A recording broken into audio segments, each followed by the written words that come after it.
Hello everyone and welcome to this masterclass. I'm delighted to be running the session for you and I hope you enjoy the masterclass and get involved submitting your questions throughout. That can be done with the Q&A tool and then I'll be posing those at the end to our panellists. So get those in as soon as possible for just a better chance of those being answered. So first things first, I'm just going to set out the aims of the masterclass. So by the end of the masterclass, you should have a clear idea of what it means to be commercially aware. You should know how to stay up to date on commercial topics and understand the different ways to review a commercial issue. We'll come back to those aims in a moment, but before we kick off with our panelists, I just wanted to go over a few things. Firstly, please use the online question tool, which I've already mentioned, and also use the chat tool if you have any audio or visual problems during the masterclass, and we'll do our best to help you out with those. Please also note that the masterclass will be recorded and it's going to be placed on YouTube afterwards. The link will also be sent to all registrants after the session, so if there's anything you want to go back to, you'll be able to do so. We also have so many fantastic masterclasses coming up over the autumn term, so please look out for those. For example, we have our dispute resolution masterclass that is coming up soon, and there'll be a link to that in the follow-up email. I'd also suggest that you check out the Law Careers Net events page for any masterclasses we're running this term. And lastly, I just want to flag that applications for our exclusive legal careers conferences, Law Careers Net Live, are closing soon. We've just extended the deadline to Monday, so if you've still got the weekend to apply, the events are jam-packed with law firm networking, partner and trainee panels, as well as interactive workshops and so much more. So if you're interested in learning a bit more about life as a commercial lawyer, I'd really recommend taking a look. Okay, so I'm just going to start off by asking the attendees to answer the question on the screen, which is, what stage are you at? This is just going to give us an idea of who's on the call today, give the panelists a bit more of an idea of what attendees they're talking to. So I'll just give you a second to answer that. Okay, it looks like we've got a bit of a mix, but from first years to second years to third years, and also quite a few postgrads and some non-law students and a couple of students in work. So got a really nice range here today, so that's good to see. And then just as a prelude to the discussion, I'm also going to run a poll to find out a bit more about what your concerns are about commercial awareness. What is something you're kind of, I guess, looking to find out more about? Is it just understanding as what commercial awareness is? Obviously, it can be a bit of a buzzword.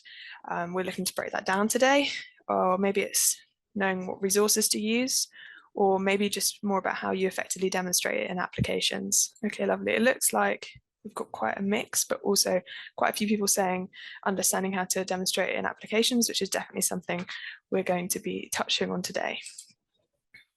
Great. So now just to get started with the bulk of the masterclass, I'm just going to start by asking the panelists to introduce themselves. So Bethany, could you start by just telling me a bit about yourself and the firm? Hi everyone, so I'm an associate at Addleshaw Goddard based in their Manchester office. I'm part of the transactional real estate team and I've been qualified for just over a year now. So I do remember what it was like to be a trainee and have to do all those applications, but can also come at it from the perspective of being qualified now. Lovely, thank you. And Teni? Hi everyone. I finished uni in 2024 and then I've been at law school between 2024 and 2025. So I'm actually currently in my first seat in dispute resolution team. I'm a trainee solicitor at Silkin. Thank you. And Samiya? Hi everyone, I'm Samiya. I'm an associate in the international arbitration at White & Case in the London office. Thank you. And finally, Philippa. Hi everyone, yeah, I'm Philippa, I'm the Early Careers Manager at Weil, and also I'm the Trainee Development Manager as well, so look after all of our recruitment, vacation schemes, and also everything to do with our trainees. I have been here for about 2.5 years, but I've worked in Early Careers for about 6 years now. Amazing, thank you. And just starting with you, Philippa, to kick off the questions, could you start by giving us, I guess, a very broad question here, but an insight into what does commercial awareness actually mean? Yeah, absolutely. It is definitely a very broad topic. And I think that a lot of students get quite nervous when it comes to answering commercial awareness questions because it is quite an ambiguous term. But it is quite multi-layered in terms of things that you can be highlighting. I think essentially commercial awareness is understanding business and how things within the wider world can impact businesses, and obviously in this case within law firms and who your clients are. I think ways that you can be thinking about this and actually putting it into practice when it comes to applications and assessments is to really have a think about, obviously, the law firms that you're applying to, you know, what it is that they specialize in, who their clients are there any particular industries that they specialize in, and having a really good understanding of that is a really good starting point. And then following on from that, obviously then thinking about the firms you're applying to, who their competitors are, etc. And that's a really good way to start demonstrating your commercial awareness and that you are you've got a good understanding of, you know, fundamentally the legal industry. I think following on from that, as I mentioned, it's then thinking about, you know, what kind of commercial issues are impacting the legal world at the moment and the wider business world. So anything that is geopolitical, things like AI, things like ESG. And then again, throughout your application and your interviews, really trying to feed in your knowledge of certain things. Well, I guess we'll come on to this later, but I think at this stage, obviously, no one is by any means expecting you to be experts in any of these areas, but just really being able to highlight that you've got an interest in what's happening in the world, and again, starting to think like a lawyer is a really good start. And then finally, I would just say that, you know, when you are a lawyer, you are not just giving academic legal advice to your clients, you are giving kind of advice on what's happening in that wider world. So commercial awareness, I would say, is just, again, that ability to put into practice and into advice what is happening in the wider world that can, again, impact clients and law firms from a legal perspective. Amazing, thank you. That's a great overview. And then I guess to get a lawyer's perspective on this, Bethany, could you tell me a bit more about, I guess, how commercial awareness might mean different things at different stages of your career? Philippa's obviously covered, I guess, what it might mean when you're making those applications, but then what does it mean when you start your training contract and then eventually progress to be an associate? Yeah, I think the most important thing that I picked up on from what Philippa had said is about showing that enthusiasm for a particular issue and showing that you have an interest in it. I think when you're making those applications, showing that you have a degree of preference maybe and have put that time into research something is really important. And that continues when you're a trainee. So trainees have a really valuable insight into the firm, and that you spend quite a significant period of time but across different teams. Whereas when you qualify, or if you move into a firm laterally, once you're qualified, you may feel a lot more siloed as the years go on, because you may not know certain people from certain teams if you never have a reason to work with them. So you may not be able to pick up on things that are important to their specific area of expertise. So I think as a trainee, you can add real value to a team by bringing across those sort of nuggets of knowledge that you've picked up from maybe other teams' knowledge updates, or something that was a particular issue in the team at the time. I would say the more specific, the better, because it's less likely then that the people around you may have heard of that specific point, or just understanding how those other teams work, so that if somebody says, oh, my clients asked about this, do we think I should send them on to this team or that team? If you've been in one of those teams and can explain, well, actually, this is a really big issue for this team at the moment, I think this person would be really good to assist. That brings real value. I think then moving on to when you're qualified as an NQ and as associate, you can then start becoming a lot more focused on the areas of commercial awareness that you want to focus on. So it's about taking a look at the sort of work that you're doing within your team, the sectors that you're impacting on, and building your commercial awareness around those sectors and around your key clients. Obviously, the more qualified you get, usually the more specialized you get, and it's about understanding then not just your clients' markets, but also your specific clients and their business expectations, their business goals. So as you get more qualified, you will get more specific, and commercial awareness becomes more specialized. Obviously, you will still need to know generally what's happening with interest rates, for example, but that's how you're going to add real value to your clients, by understanding their business models and what's impacting them. Lovely, thank you. And then Teni, could you tell me a bit about how commercial awareness fits into your day-to-day? Yeah, I think on a day-to-day basis, commercial awareness isn't only knowing what's happening, but it's also understanding consequently what effect that might have on other people in other areas. So I think around the time that I was doing my application, I was doing my interviews, was when the early stages of the Russia-Ukraine war. And you might think that that may seem quite far removed from you as a person, but actually it caused significant supply chain issues. It made problems in the shipping sector, the food sector, the energy sector. There were a massive rise massive rises in the cost of fuel, there were shortages, things like that, and all those things affect you and your clients. So if you're a real estate lawyer, for example, you might not think that the war in Ukraine would affect your work, but actually increased inflation means escalating mortgage rates. So then actually the rate of people buying houses goes down massively. So that does change your job and the nature of your job on a day-to-day basis. So I would say commercial awareness is about proactively considering and analysing how things that are happening may affect you or your clients. Lovely, thank you. And then I guess on top of that, there's the piece of commercial awareness being kind of also understanding the way that the law firm itself is a business. Samiya, would you be able to tell me a bit more about how that kind of affects your work, understanding that law firms must operate as businesses and what that means for you? Yeah, sure. So I think it's absolutely key understanding that law firms are as important as businesses as they are legal services providers, because you cannot provide legal services in a vacuum, because law firms are constantly thinking about their revenues, their profitabilities, how can they differentiate themselves from competitors, how can they, you know, open new offices in different areas, how can they retain existing clients. So no law firm just thinks about, oh, how can I, you know, be the best at providing so and so legal service. It's actually thinking more, how can we be best to our customers, our clients.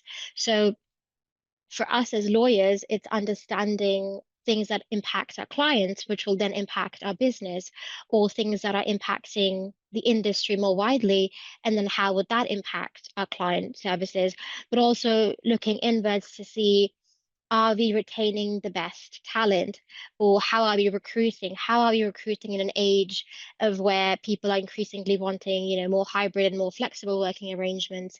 So it's kind of looking at everything other than just the legal services. So it's ultimately knowing that it's not just about black letter law for a law firm, but also thinking about purely as a business, how can we be the most profitable? How can we be the best for our customers? So it's thinking about basically everything other than just law for a law firm.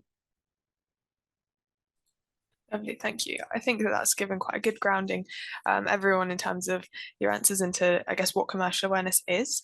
And now we're going to move on to look a bit more about how to demonstrate commercial awareness. Just a note to the attendees to take a look at popping any questions into the Q&A just as the masterclass goes on, just so we can see how many we've got to answer at the end and allow time for that.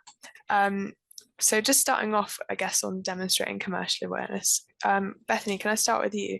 How can students stop commercial awareness simply being a buzzword and actually implement it into their firm research and application? So again, I think it's about being really specific generally. There are two ways then that I sort of approached a lot of the questions in law firm sort of applications for vacation schemes and training contracts. And it's a sort of two-step approach. So one, you've got to apply what you're talking about to the firm that you're applying to. Obviously, it goes without saying that there's no point talking about something that's happened in the family law world if the firm you're applying to doesn't do family law. It sounds really basic, but you'd be surprised actually on a more detailed level, but you could be talking about some niche aspect of marine law that actually they don't cover. So just double checking that what you're talking about is relevant to that firm. Maybe also having a look at their key clients and seeing if you could be as specific as to say, I know, you know, you act for plenty of developers, for example, in this certain sector. I know that this is impacting them. So you can be really specific in that way and show that you've done your research on the firm and this isn't just a blanket application that you're making to lots of firms. The second part of that approach is applying that topic, for example, then to yourself and your background. So explaining why you have a personal interest in it. Did you write your dissertation on something similar at uni? Did you study something, a unit on that at university? Do you have a personal interest because actually you used to work in a shop and it's something impacting the retail world?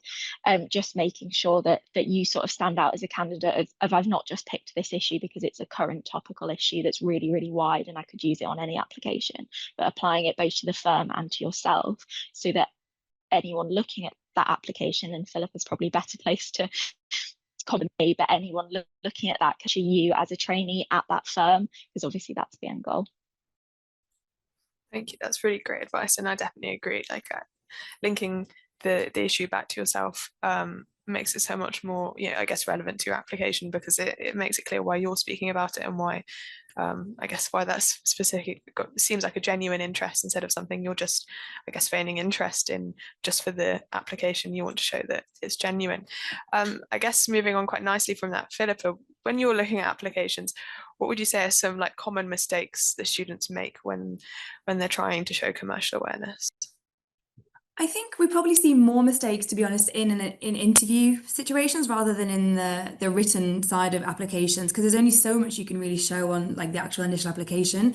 I think one of the things that is kind of a bit of an extreme of what lets people down, I think, by being too vague, but then also being too specific is also where people let themselves down. So if you're going to an interview and someone's asking you, why you're there, why you're wanting to join that firm, and you can't really, go into a lot of detail, or, you can't really think about who that firm's competitors are, etc., then that's being a little bit too vague, and again, not really highlighting your strengths within commercial awareness and that you've done your research.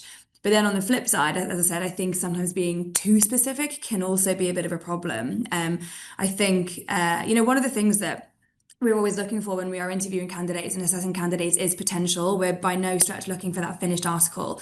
So we just want to know that you actually are doing all the things, that we're talking about today, like reading the news and doing your research and things like that, to show that you do have that interest. But I do think that sometimes people can get really caught up in their preparation and, as I said, then really focus on really, really specific things. Like if you go into an interview and you mention something really niche, a partner may be like, oh, great, well, let's talk about that. And if you're just saying it because it sounds impressive, similar to, what we mentioned earlier about buzzwords, if you're just saying it because it sounds impressive, but then you can't actually hold a conversation on it, that's also a bit of an issue that we do see at times.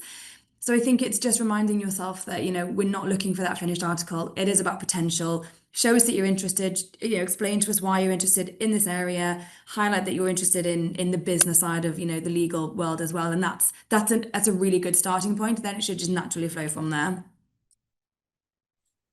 Lovely, thank you. And then I guess when you're preparing for those interviews and you're looking to build that commercial awareness, do you have any resources that you'd recommend that students use to do that? Yeah, absolutely. I think, again, it can be really overwhelming to know where to start. I think, everyone on this webinar already this is a really good starting point. And like all of the sessions, obviously, law careers do, and really good, resource of a website as well. Going to websites such as Law Careers is a really good starting point.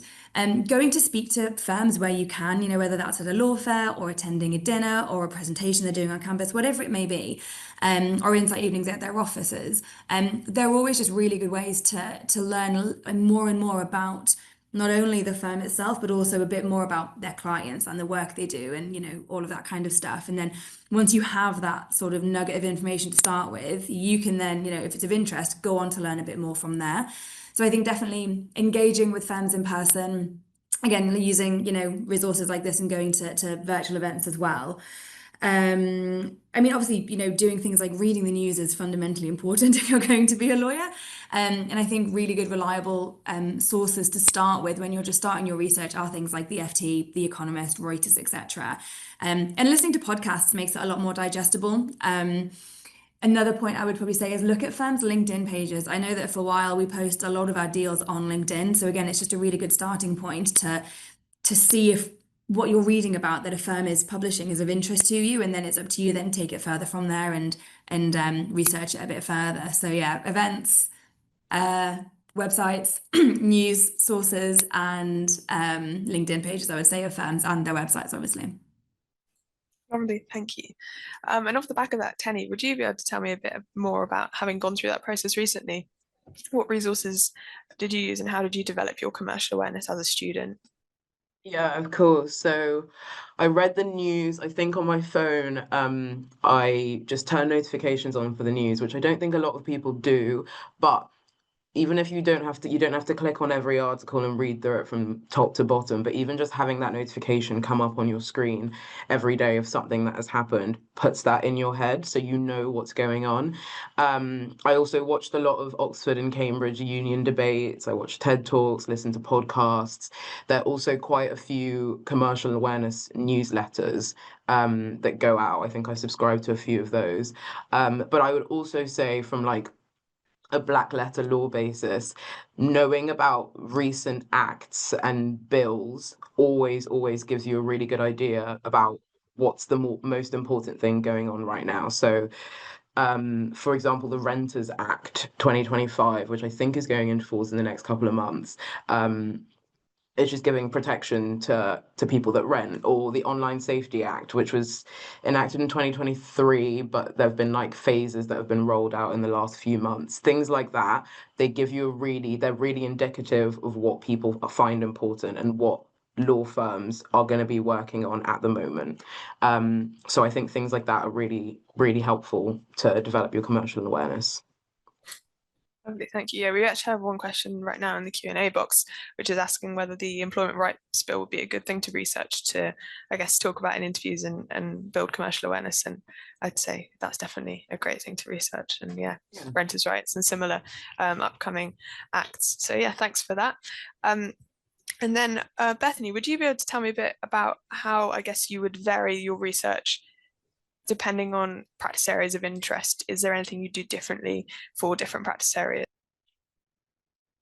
To be honest, I don't think I would. I think it's just applying those general principles of listening to your knowledge lawyers if your firm has them, and going to the sort of update meetings that your team will have. Just keeping an ear out. I'd say generally I find that you really build up commercial awareness quite naturally once you're like in a law firm as a trainee or a paralegal or then qualified, just by being in the office and hearing those conversations around you if your office is open plan, because you'll naturally then pick up that, oh, actually this partner's just been discussing this point with the client, like I didn't know that was a thing, and talking to the partner about it. You will pick that up naturally. So definitely don't worry that we're all sat here reading, all of the newspapers cover to cover every day. We're not.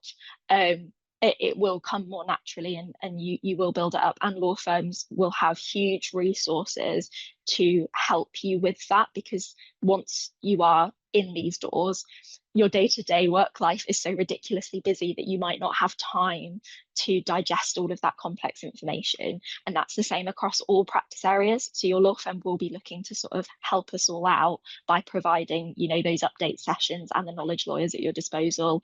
And, we get a daily knowledge email every day summarizing different sectors. We're then all signed up to different sector update emails. We get team updates once a month. We get more than enough updates, and that's across the firm. So I don't think I'd do anything differently depending on which practice area I was in, especially as a trainee. It's just that general point of like being open to having those discussions with people and reading those updates and being active in those discussions. Thank you, that's really helpful. And then off the back of that, Samiya, did you have anything that you would add to that? What resources would you say that you use to keep up to date with commercial awareness as a practicing lawyer? Sure. So I would say that there's a lot of internal and external resources. There's always a sort of a mixed bag that we use. So internally, law firms have a big focus on sort of knowledge development and being industry experts in their areas. So we have a lot of sort of thought leadership pieces, client publications. We produce a lot of like horizon scanning pieces. So I feel like once you are in a law firm, it's quite easy to keep up to date because you're always expected to keep up to date. But there's also, you might be actually helping draft a client publication on, AI or things related to interest rates or inflation rates. So you're constantly keeping up to date. So even now I feel like it's easier for me than I was, I guess, when I was applying. So externally, and I think a lot of people have already mentioned these, but it's stuff like looking at the FT, the Economist, but also using resources that are much more accessible and digestible for you. So if that's podcasts, or there's a lot of apps now that can kind of give you almost notifications in the form of like news updates and business updates. So I would say you don't need to be, finding the most difficult or complex resource and trying to understand all of that. It could just be looking at a YouTube video or looking at not even necessarily the news, but also kind of publications that talk about how our company is structured, or what are interest rates, how do interest rates impact businesses. So sometimes going back to the basics, I find that's really helpful. So it should really be kind of a mixed set of resources. And I think Philippa also touched on this. I always found that the law firm that you're applying to, always kind of look at their recent publications page, because they always talk about stuff that's quite relevant to the firm. And then so that sort of tackles two things, as looking at commercial awareness, but also preparing, sort of researching the firm. So I kind of always have gone to LinkedIn pages or the firm's website and found that those resources are quite helpful. Lovely, thank you so much. I think that brings us on to our next topic quite nicely. I'd like to touch a bit more on the actual kind of application interview process and how you can, I guess, demonstrate it within that process. I think that was something that was voted quite highly in the poll as well.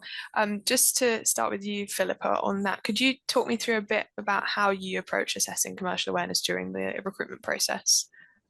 Yeah, so for Weil in particular, so we don't put a huge amount of emphasis on it in the first interview, because we only recruit for training contracts off the back of our vacation scheme. So we know that during the vaccine, there's a lot more scope for us to be able to assess that commercial awareness over the course of the 2 weeks.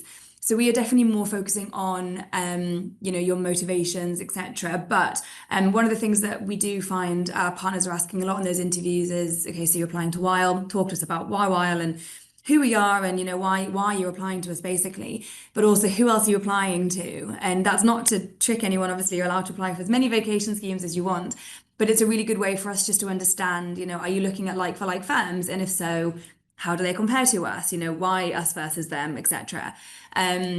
So that's a way that we really do kind of assess that.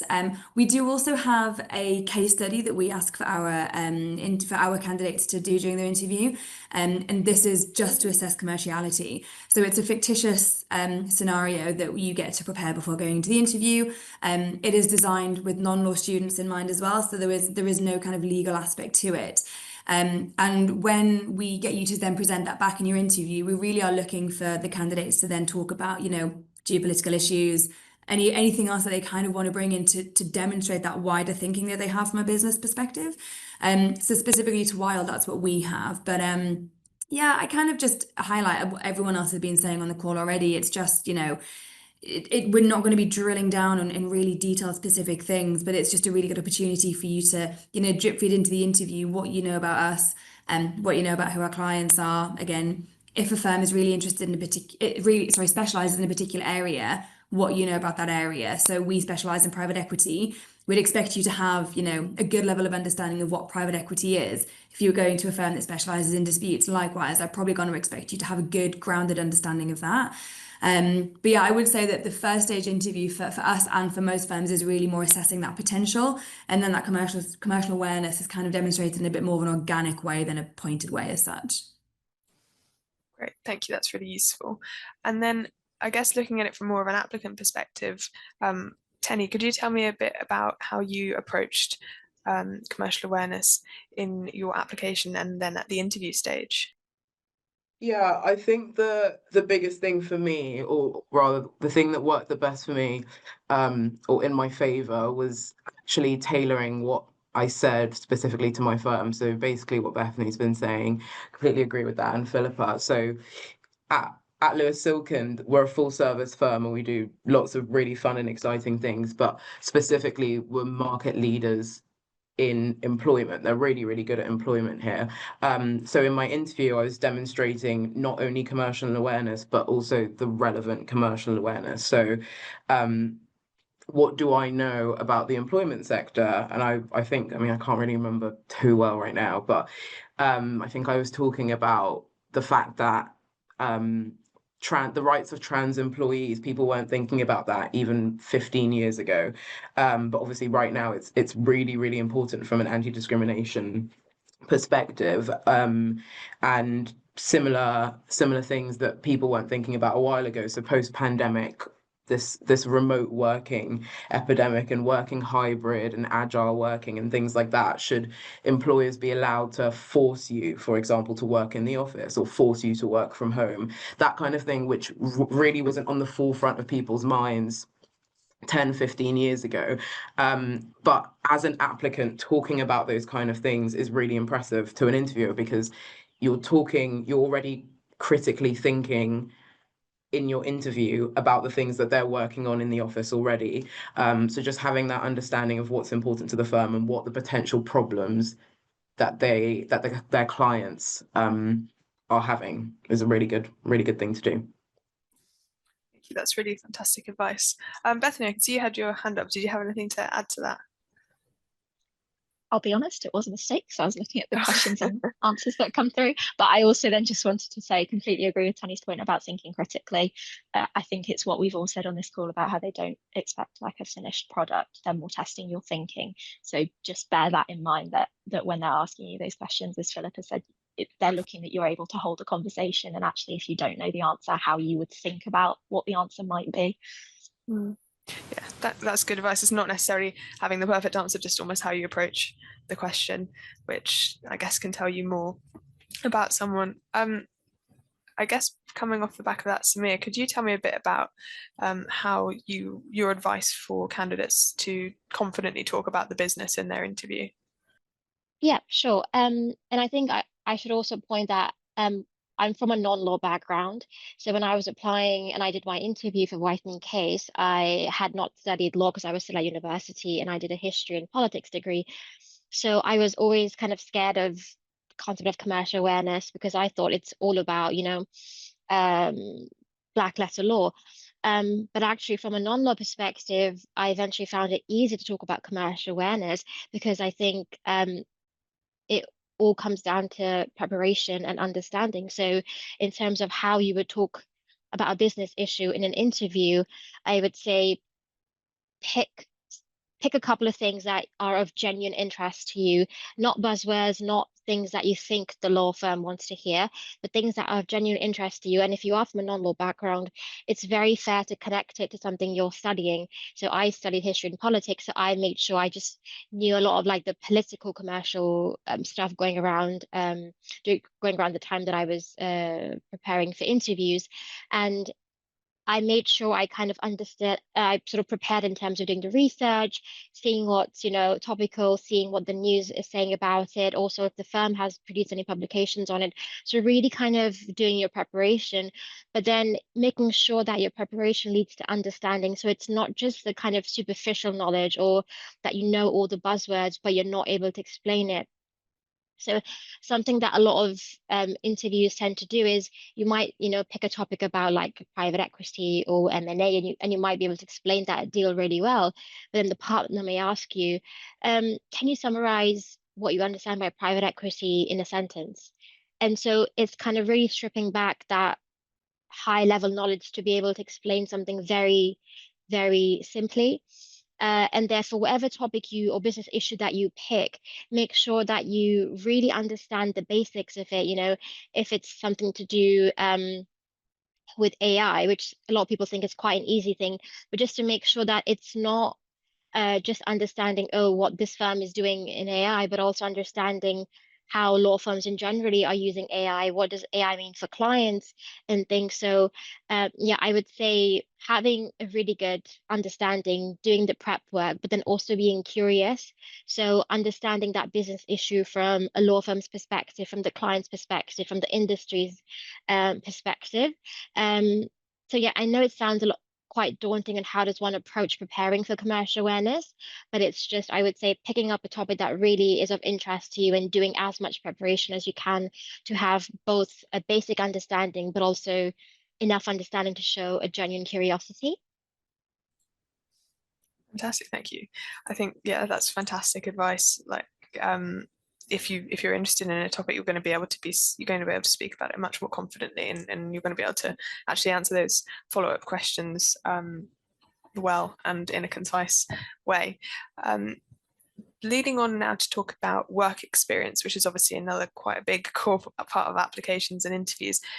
Bethany, could you tell me a bit about how like a vacation scheme or any other work experience, like even working in a shop or for your university, could help translate into, I guess, building commercial awareness and how you can speak about commercial awareness even in those work experience questions that interview? So I'm a firm believer, and I'm quite passionate in the fact that any skills or background that you have can be transferred into your law applications. I think that there is a bit of a misconception that in order to get into law, you have to have had some form of like legal work experience, or you have to know lawyers. I just think that's completely wrong in my experience, at least. I think it's just how you explain your background and the things that you've done and apply that then to those applications and to being a lawyer specifically. And as I said before, about applying it to the firm. So I totally agree with what was said earlier about, you know, especially if you come from a non-law background, about taking what you've then maybe studied and considering that in light of commercial awareness and how you sort of merge the two and like make that Venn diagram work for you. So I think the example you gave of working in a shop is actually like a perfect example of that, because on paper it's quite different to working in an office in a law firm environment. But actually, if you think about the skills and the commercial awareness that you'll pick up from that, you can totally transfer that in your applications to law firms. Obviously, from a skills perspective, a bit off topic, but you've got, you know, things like communication, dealing with a wide variety of different people with different needs, leadership potentially. But from a commercial awareness perspective, you're within a business at a level where you can still see what's impacting that business. So, you know, you will have an understanding of the retail cycle throughout the year, for example, or what impact actually things like the interest rate rises have on a business, or if a competitor has recently gone bust, or you see the impact potentially on if you work in a shop that's part of a shopping centre and that centre is being redeveloped, and thinking about the rights and the issues for that business because of that. So it's about taking whatever experience you have, whether that is working in a part-time job, whether that is doing volunteering, whether that is being part of societies at university. It's about thinking about what experience you have, but overlaying the idea that actually you want to be a lawyer, you're applying to this specific firm, and seeing what things you can then pick out from your experiences to talk about, actually, this commercial awareness point is really relevant because I see it in my job, or I've learned about it in my society. So I know for me, I did a lot of sort of writing for legal publications. I worked for lawcareers.net, but also for other online publications as part of societies at my university. On paper, that's not what I do nowadays, but I could then talk about, well, actually, I write about these sort of issues because this is my interest, and I know I could continue to develop that knowledge and apply that if I were a trainee solicitor in your firm, because I know you do this sort of work, and it's about merging the two. Lovely, thank you. That's amazing advice. And I guess now just moving on to talk a bit more about what commercial awareness means now that you're qualified. Could you give me an example, Bethany, of how knowing your clients' markets and keeping up to date with business updates has been important? So a lot of my work, and my favourite work, is in the regulated utility space. So sort of the water industry, the electricity industry, gas, etc. So for our regulated utilities clients, it's really key to understand their regulatory regimes and the cycles that underlay that, their regulators' behaviour, what's happening with their regulators. So there's two really good examples of that at the moment that our clients are talking about a lot. One in the water industry being the changes to potentially the Water Industry Act and the sort of dissolution of Ofwat, their regulator. That is monumental to the industry, and nobody really knows what that's going to look like practically moving forward. There's been various government papers about which bodies are then going to take on which responsibilities of Ofwat, but understanding then how that will affect clients on a day-to-day basis and their upcoming projects is obviously really important, but equally understanding their pinch points in the year. So regulated utilities clients will often have some sort of like price regime cycle where they have to set their prices if they're directly involved with customers, like the water companies are. They'll have a cycle of having to apply to their regulator to say, this is how much we want to increase prices because of X, Y, Z, and it goes back and forth with the the regulator. Understanding when in the year that happens is really key, because if you're then trying to get something that to the client is not related to the price review done during the price review season, it's about knowing that, anticipating that, and showing the client that you care enough about them to know what they're going through at any given point. The second example I would give is actually in the electricity space and the problem that we have in this country about capacity of the grid. So I think a lot of people will be talking about how we need to generate more electricity, so we need to build more solar and wind farms. Actually, nowadays the problem is capacity of the grid. We don't have a grid that is capable of holding all of that power that we're now generating or wanting to generate in the next 10 years. And we also can't move that to where we need across the country. So on a high level, you can say, oh, well, I know we've got a problem in that we want to get to net zero, but it's about taking that sort of the step further and understanding you've read up on the topic, and being able to make that distinction between, in this case, generation and capacity, and understanding then that all of those larger issues being, as I say, price reviews or this specific point about grid capacity drives that client's business needs and pressures. And it's understanding that interplay of these large issues with actually how that impacts day to day on your matters, and what your client will be willing to accept from in a negotiation and what they won't be because of those pressures. Thanks, Bethany. Yeah, sounds like it's all about kind of anticipating those client needs based on that research that you're doing, and then that's good to know. And then Teni, would you be able to tell me how commercial awareness affects your practice and how you're using it in your day-to-day as a trainee? So I think that everyone understands the general and broad purpose of a law firm, which is that essentially there's lots of lawyers working under one roof in different practice sectors, working together to solve problems. But I think Samiya said this at the beginning, but what's really, really crucial, what's really important is that a law firm is still a business at the end of the day. So you need to not only attract clients, but you also need to keep those clients. You need to make them happy. You want to get returning work from them. And one of the biggest ways that commercial awareness comes into practice, at least with me, is about being aware of things that have changed and will change, which affects the client. So, for example, there's been a massive push in recent years in legislation for more secure and strict data protection and privacy laws. And that affects pretty much everyone. So whether you're a supplier of services or a consumer, but the average person doesn't know or keep up with every bit of legislation that's produced ever. But as lawyers, I guess you're not seen as the average person. It's your job to keep up with those things, at least the relevant ones, obviously not all legislation ever. So if a client comes to you and says, I have this data, am I allowed legally to sell it on? You can immediately return to them and say, you might have been able to do that before, but actually now the law has changed and you probably can't do that anymore. So in that way, you're able to understand their problems and also the context of those problems arise in. They don't know those things, but it's your job as a lawyer to know them and to tell them what they can and can't do. So I guess in practice at the moment, my commercial awareness kicks in being able to advise clients. It's more from an advisory perspective. Great, thanks so much. That's really interesting. And then to just finish up the bulk of the main questions before we move to audience questions, Samiya, could you tell me, are there any issues going on right now that you think would be good for students to know about? Yes, sure. So I guess there's so much going on in the wider kind of, legal and non-legal world, but I would say the obvious things one should keep in mind are, things like the current economic climate. So if that means looking at the exchange rates, interest rates, inflation rates, if the government is about to issue a new budget, what's the kind of implication of that? What are the actual things that come out of the budget? What are the kind of speculative financial consequences of that?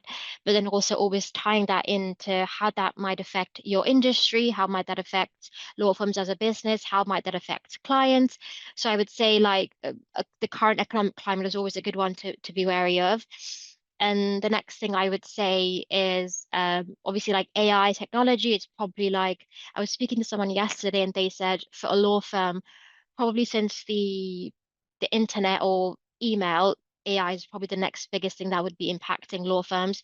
But also making sure that you don't kind of say AI and then kind of leave it at that. You have to really kind of find ways to differentiate yourself, because probably now everybody would be saying AI as the sort of next big thing in commercial awareness. So really kind of having one or two real kind of interested or focused approaches to AI. So if that means, yes, AI is really important, but how do you, for a law firm, how do you get clients onboarded with the concept of putting their data through an AI platform, given that there are concerns with cybersecurity attacks or data leaks? So it's not all positive, because clients are actually quite varied. And the other side of the coin is a client saying that while we're not confident using third-party platforms to upload our AI data, so they don't want you to, put client data through ChatGPT. So there's now an increasing pressure for law firms to invent or create their own AI, secured AI platform. So there's this really kind of push for law firms to create their own AI platform. So what does that mean for a law firm as a business? Do they have enough capacity to build these platforms, or does it make more sense for them to lease out their function? So I would say AI technology and cybersecurity is another big one. And then I guess geopolitically, you should be wary of different things that are going on. I know a couple of months ago, sanctions was a really big one, because a lot of law firms had clients that they could no longer serve because of sanctions, or contracts that had been unable to be fulfilled because of sanctions. So yeah, if I was to just categorize it into like the kind of local economic things, specific things like AI, but also the wider kind of geopolitical things, I would say that's how the three main categories I tend to kind of approach commercial awareness, or like keeping up with it. But I think someone's already mentioned this, but the law firm that you're applying for, or the industry you're applying for, make sure you have a grasp of the commercial awareness or the wide things going around in that industry. And just kind of like to end it, I would say the AI Act, the EU AI Act, is one of the big ones that I think a lot of law firms are now trying to digest, because it's one of the more kind of formal legislation that affects AI and how we process AI, how we use AI for clients and internally. So I guess that could be a big one to look at, but also not just mentioning that, because if you mention that in an interview, most likely you'd be asked, oh, so what is the most kind of interesting outcome for you, or what's the most interesting part of that act for you? So really picking 2-3 things from that legislation that are of really interest and you can really like talk about. Amazing, thank you. And that actually answers one of the audience questions quite well as well. They were asking about whether they should avoid talking about AI because it's such a big topic, or whether, it is a good one to focus on. And it seems like your key takeaways are kind of, you can focus on it, but make sure that you have those specific details. And if you're going to speak about something, make sure that you kind of have the knowledge to follow that up. Amazing. So just to look at some of the other audience questions, I've got one here about cover letters and whether you should be focusing on commercial awareness in cover letters. Obviously, they're supposed to be quite short and there's lots of things to deal with, but is that a place where you should be tying in commercial awareness, or should you be focusing more on kind of work experience, that kind of thing? I don't know if anyone has any thoughts on that. I'm happy to jump in on this one. I think that obviously when it comes to doing a covering letter, or if you're having to write specific questions out, your word count is really limited. So by all means, again, similar to what I've been saying already, talk about your motivations and your interest in that firm. And I think one thing that I kind of get most frustrated about when people are talking about, why they're applying to a firm, is that it's not enough to just tell us things that you know about us. You need to be telling us why that's important to you and why that's resonated with you. I think they're the kind of things that you should be doing in a written application, rather than just aimlessly listing lots of things because you think it sounds impressive. I think it's more important to personalize your written application and your covering letter, rather than just fill it with buzzwords and things that you think sounds good. Again, if there's like a particular client that you want to reference, or a particular deal that you followed because you're genuinely interested in it, that is fine. But again, just make sure that you are, again, adding on to there as to why it's actually inspired you to want to apply to that firm. And yeah, just be mindful of that word count.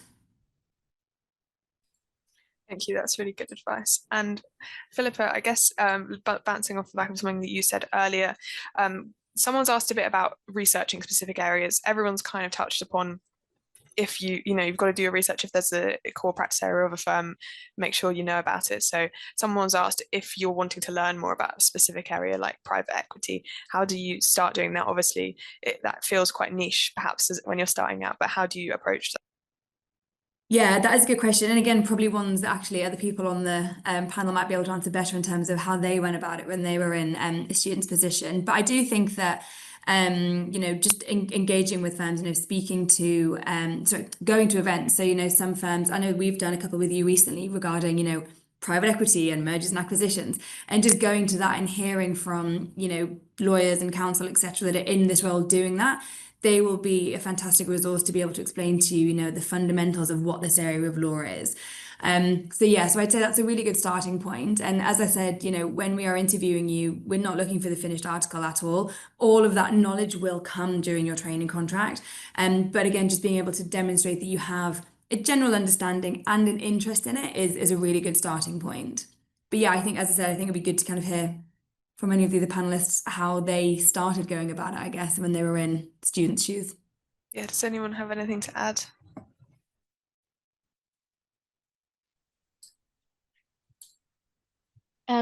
I can take this maybe even from a non-law perspective as well.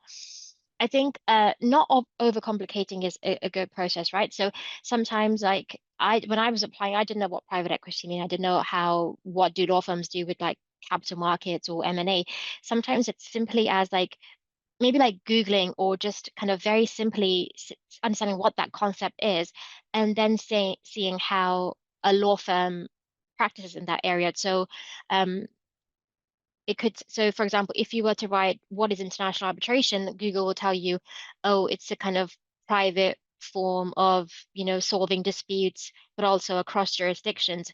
So once you have that very basic concept, then if you go to a firm's website, and they always have these pages where they say, what do we do? And then they'll say, okay, we help these issues in international arbitration, or this is why we practice in this area. So I think not worrying too much, and kind of, you don't have to have the kind of FT answer of what private equity is or M&A is, but actually just Googling the concept so you understand the concept as it is, and then seeing what does that mean to a particular law firm. So it's going back to the point I said, like just really understanding what that industry or what that service or what that practice area is, and then seeing how a particular law firm kind of practices in that. Great, thank you. Bethany, did you have anything extra to add there? I was just going to echo the same point about how law firm websites can be really invaluable resources in understanding those sort of headline concepts, as you say, like when you start to apply for training contract applications, especially for some of those more sort of technical areas of law, you might not understand what the actual concept itself is if asked to explain it really concisely as if you're explaining it to a child. I think that's always a really good way to test your understanding. And looking at law firms' websites, it is a really easy way, because they will be summarizing the key ways that they serve clients in that space, and going sort of one step further to help deepen your understanding of those areas would then be that they'll always list potentially key clients, but certainly key deals within that space that they've acted on. So you can then go and have a look at what those parties do and what that deal was, not necessarily to talk about that specific deal, but just to deepen your understanding, that if you were then asked on that general topic, you can say, well, I know generally this is what it is. I know specifically your firm has a history of dealing with this particular issue. And it sounds like you then, because you do, know a lot more about that topic. That's great advice, thank you. Yeah, the law firm websites are a great starting point to kind of find out more, but also to research where your next sort of resource and piece of research should be. I'm now going to just wrap up by asking each of you to give me a final piece of advice for building commercial awareness. That can be focused on a sort of any area, but just one final top tip, perhaps focusing on resources or something like that. I've got a couple of questions in the Q&A about resources as well, so that's always useful. Can I start with you, Teni? Yeah, of course.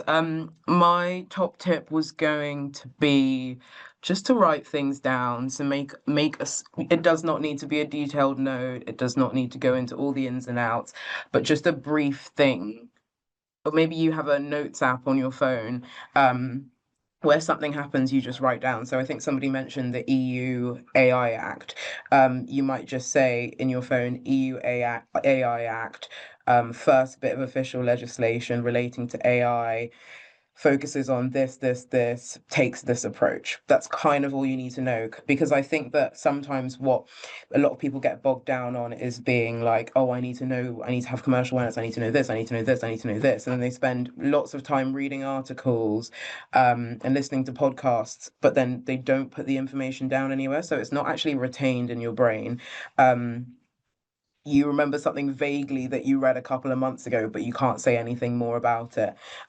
So I think just keeping a note, and then maybe before an interview or before an assessment day, you just take a quick read of that note, so that the things are fresh in your brain.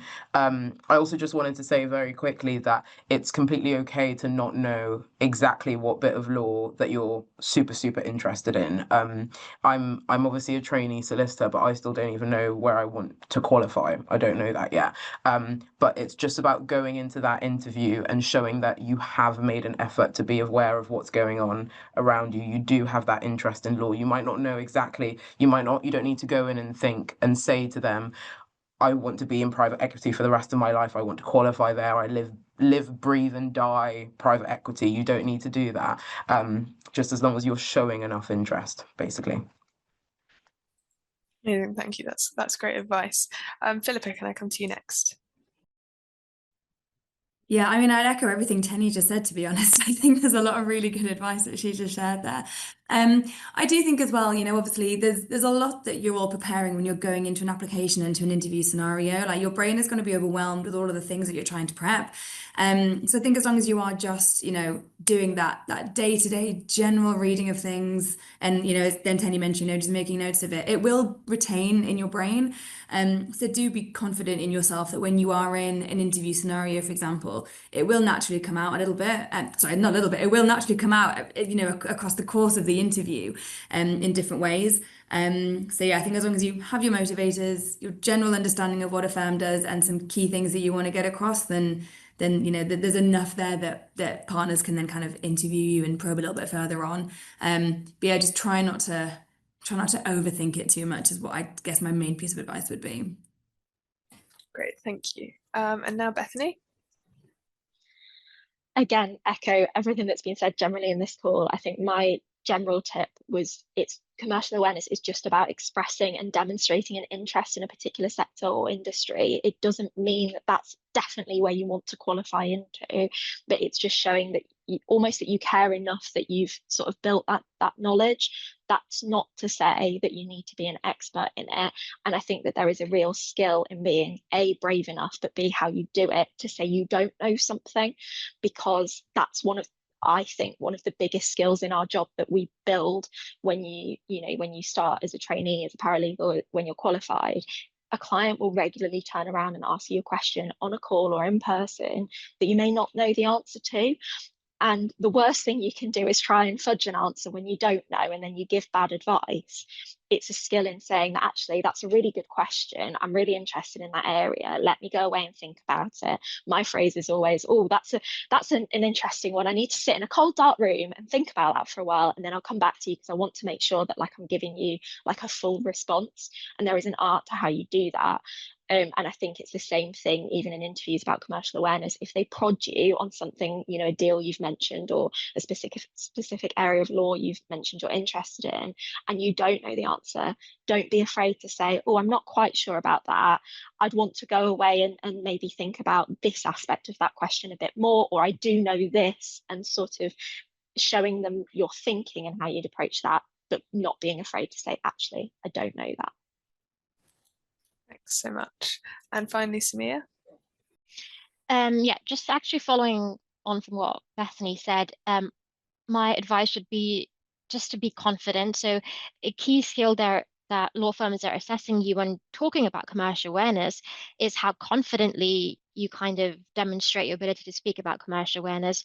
And it's not about knowing everything or being an expert on that topic, but actually when you're challenged on, your understanding and knowledge about a particular issue, can you confidently say, oh, actually, that's an interesting perspective. However, I see it as this, or actually I didn't really understand that really aspect, or I haven't researched it in that much detail. However, I would approach it in that way.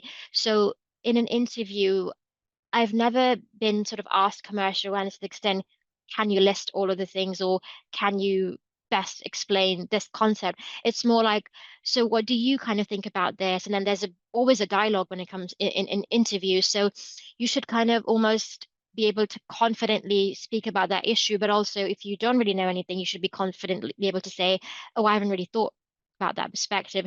And just to then quickly tie it off, I would say at the end of the day, these topics are your kind of professional opinions about certain commercial topics.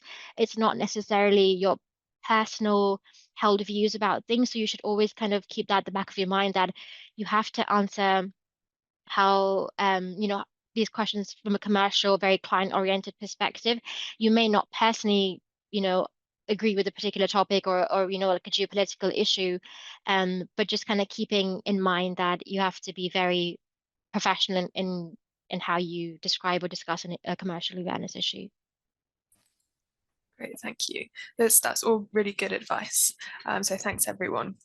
I'm just going to run a quick poll just to wrap up, and just to get an idea of everyone's key takeaways.